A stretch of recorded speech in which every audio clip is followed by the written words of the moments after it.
Kronologi awal mula terbongkarnya dokter gadungan bernama Susanto yang berhasil menipu Rumah Sakit Prima Satya Husada Citra atau PHC hingga bisa bekerja sebagai dokter klinik K3 wilayah kerja Pertamina di Cepu, Blora, Jawa Tengah. Sebelumnya Susanto sudah bekerja sebagai dokter gadungan di PHC selama 2 tahun. Selama 2 tahun itu ia bahkan menerima gaji sebesar 7 juta rupiah dan tunjangan setiap bulannya. Padahal Susanto merupakan lulusan SMA.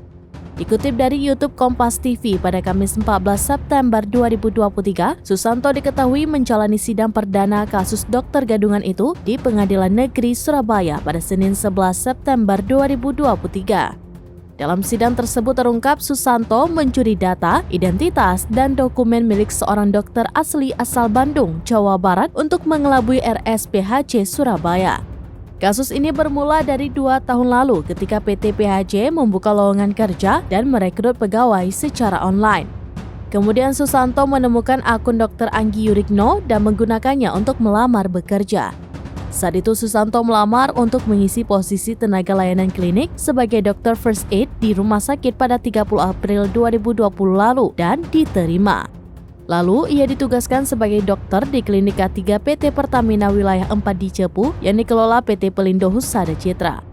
Aksi Susanto baru terbongkar pada 12 Juni 2023 saat RSPHC meminta ulang dokumen lamaran pekerjaan untuk memperpanjang masa kontrak Susanto.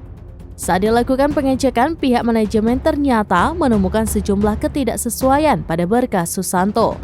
Manajemen PT PHC mendapati foto Susanto berbeda dengan data yang ada di Konsil Kedokteran Indonesia.